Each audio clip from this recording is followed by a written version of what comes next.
ঢুকছেন কেন? চপ, বাইরে আমারে পুলিশ তাড়া করতেছে। আজকে আমি এই ঘরে তল লাগে থাকবো, বুঝছস? তুই যদি একটা সাউন্ড করস তাহলে তোরে আমি একদম চুপ।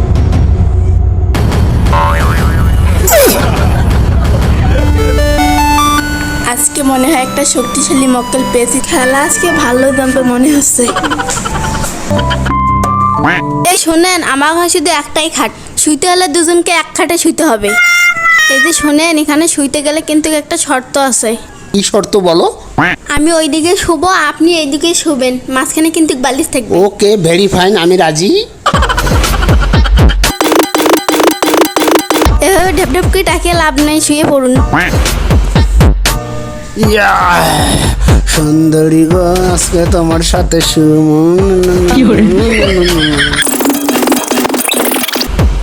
সাবধান কিন্তু, রাতে ভুলেও বালিশ পার হওয়া যাবে না। ওকে, পার হবো না। কিন্তু কথাটা মনে থাকে যেন।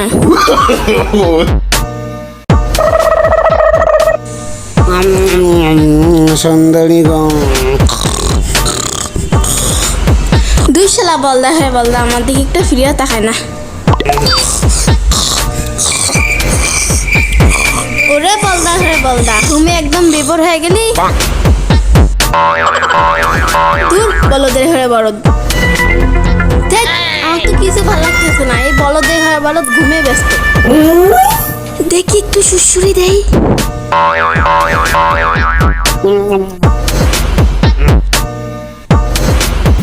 ঘরে বলদ সারা রাত ঘুমাই থাকবে। এ বলদা উঠ। কে কে কার এত বড় সাহস রে আমাকে ডিস্টার্ব করে? তোর সাহস থাকলে আমার সামনে আয়।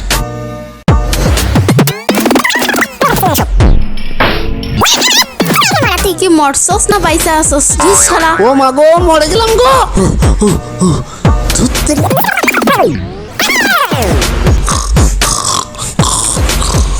এ বলদ দেখি আমাকে ঘুমাইতেও দেবে না, একদম গলা চেপে মাইরা ফেলবি।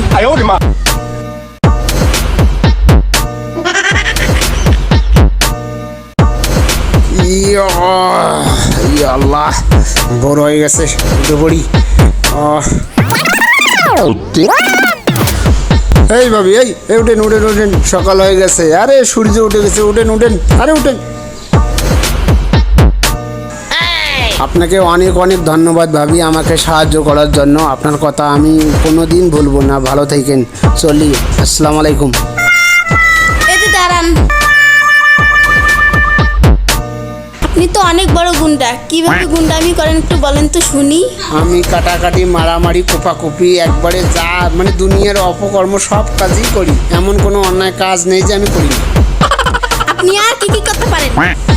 যেমন ধরেন, মানুষের বাড়ির উঁচু উঁচু দেয়াল টপকে গিয়ে ডাকাতি করি। ওরে আমার মুরুদ রে, যার কিনা সারা রাত একটা বালিশ পার হওয়ার ক্ষমতা নাই, সে নাকি উঁচু উঁচু দেয়াল টপাই।